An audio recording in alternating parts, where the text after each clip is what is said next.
Hello everyone, कैसे हैं आप सब। आज मैं लेके आई हूँ पार्ट 1 प्रीपोजिशन का। इस पार्ट में हम पढ़ेंगे कि प्रीपोजिशन क्या होता है और उसके कितने टाइप्स होते हैं, और उन टाइप्स को भी हम डिटेल में आगे पढ़ेंगे। सबसे पहले हमने नाम लिया है प्रीपोजिशन का। सबसे पहले हमने नेम किसका लिया है? प्रीपोजिशन का। तो हमें ये पता होना चाहिए कि प्रीपोजिशन होता क्या है, उसी के बाद तो हम उसके यूज़ पढ़ पाएंगे। तो चलिए देखते हैं कि प्रीपोजिशन क्या होता है। Preposition is a part of speech that show the relationship of a noun और pronoun with other words in a sentence.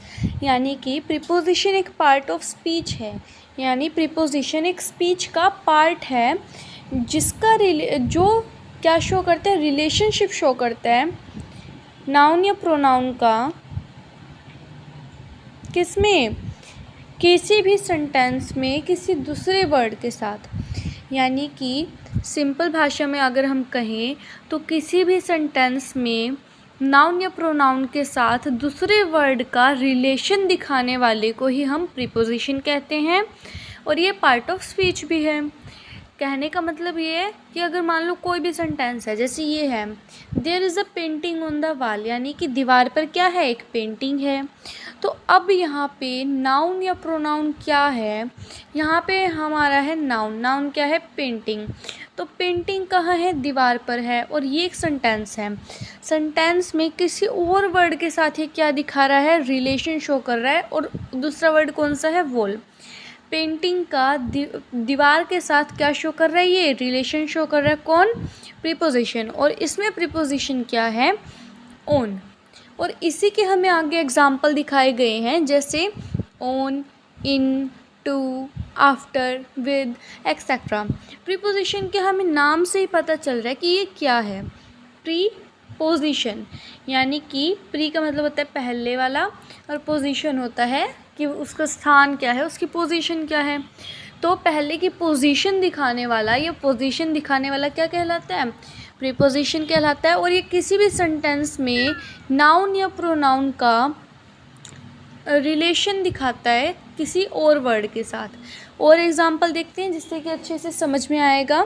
Shilpa is very smart at her work, यानी कि शिल्पा जो है अपने कार्य में बड़ी स्मार्ट है, बुद्धिमान है।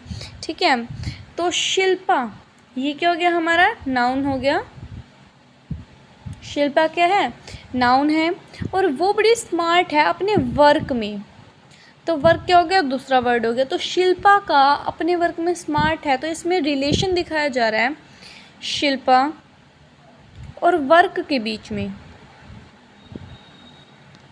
ठीक है, तो इस सेंटेंस में हमें शिल्पा और वर्क के बीच में, उसके वर्क के बीच में हमें क्या दिखाया जा रहा है? रिलेशन दिखाया जा रहा है। और उस रिलेशन को शो कौन कर रहा है? एट। नेक्स्ट एग्जाम्पल है Geeta lives in New Zealand, Geeta New Zealand में रहती है। तो अब गीता क्या है? नाउन है। और न्यूजीलैंड क्या है? एक स्थान का नाम है।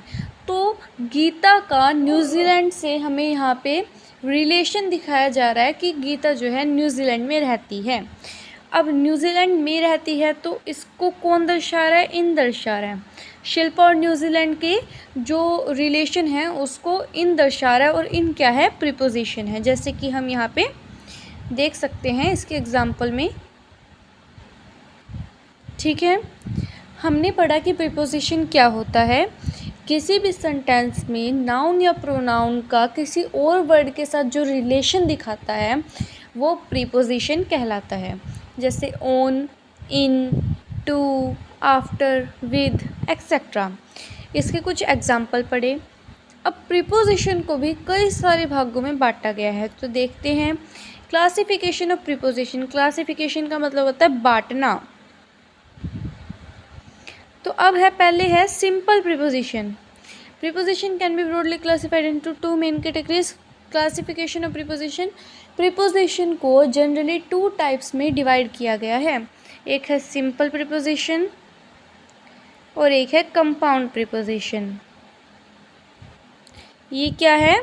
ये प्रीपोजिशन के पार्ट्स हैं।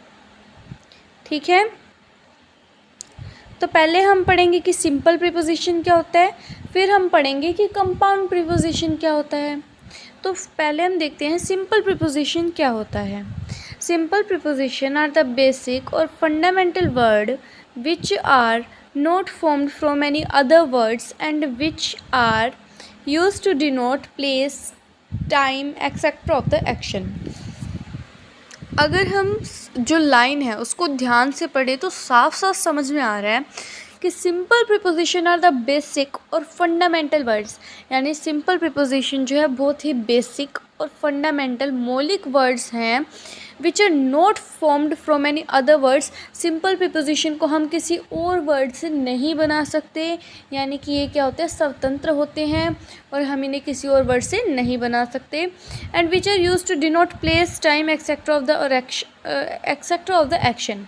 अब हमने जैसे कि पढ़ा कि इसका नाम है सिंपल प्रीपोजिशन, तो ये किस लिए इस्तेमाल किया जाता है, किसी भी एक्शन का प्लेस, ये टाइम को डिनोट करने के लिए हम सिंपल प्रीपोजिशन का इस्तेमाल करते हैं।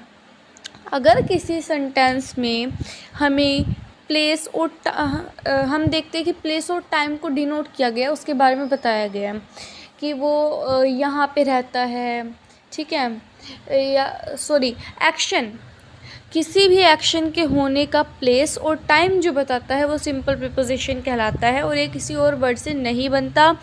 कहने का मतलब ये है कि अगर हम कोई एग्ज़ाम्पल लेते हैं, जैसे कि यह काम, यानी कि यह काम वहाँ पर हुआ था, तो जो पर है इसमें, ठीक है, ये क्या कहलाएगा, ये कहलाएगा प्रीपोजिशन। क्यों? क्योंकि ये हमें बता रहा है एक्शन के होने का प्लेस क्या है, ठीक है।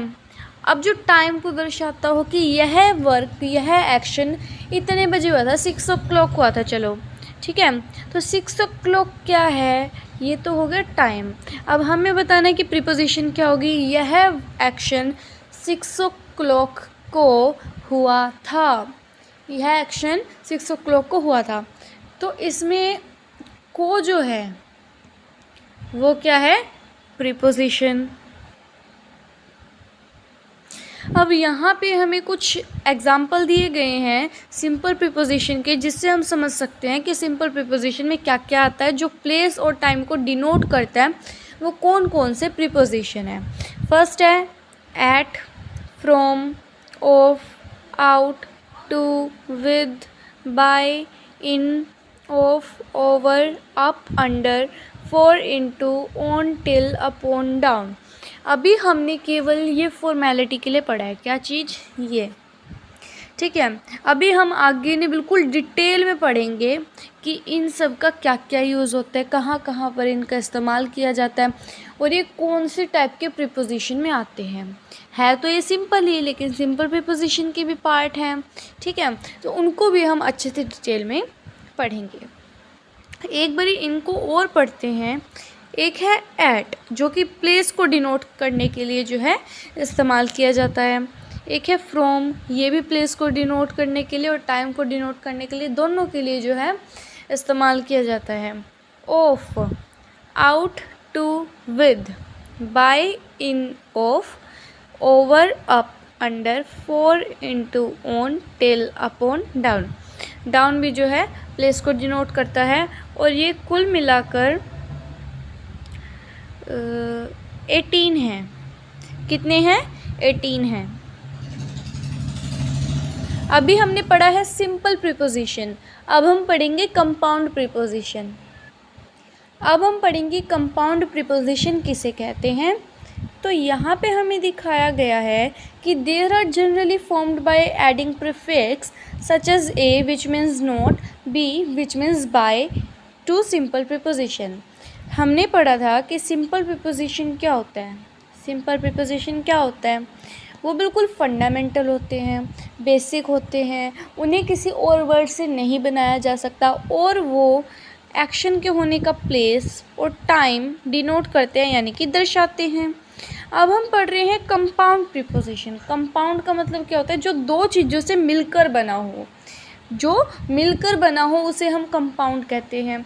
और अब हम पढ़ रहे हैं कंपाउंड प्रीपोजिशन। इसका मतलब कि इसमें कुछ ना कुछ जोड़ के हम इस प्रीपोजिशन को बनाते हैं। तो these are generally formed by adding prefix. इन्हें हम प्रीफिक्स जोड़ करके बनाते हैं। जैसे कि इन्होंने एग्जाम्पल दिया है ए का मतलब होता है नोट, ठीक है, जैसे कि अलोंग है, आफ्टर है। और बी जिसका मतलब होता है बाय। अब जैसे बिसाइड्स है, बिफोर है, बीनीथ है। तो ये सब किसके एग्जाम्पल हैं? ये कंपाउंड प्रीपोजिशन के एग्जाम्पल हैं। कंपाउंड प्रीपोजिशन में हमें बताया गया है कि हम इन्हें प्रीफिक्स जोड़कर, जो आगे वाले वर्ड्स हैं जिन्हें हम आगे से जोड़ते हैं, उन्हें हम किसी भी और वर्ड में जोड़कर जो है बनाते हैं। क्या बनाते हैं? कंपाउंड प्रीपोजिशन बनाते हैं। इसके एग्जाम्पल भी दिए हैं, जैसे कि ए जिसका मतलब है नोट, और बी जिसका मतलब है बाय। अब देखिए ये सारे इसके एग्जाम्पल है किसके? कंपाउंड प्रीपोजिशन के। कंपाउंड यानी कि जो मिलकर बना हो।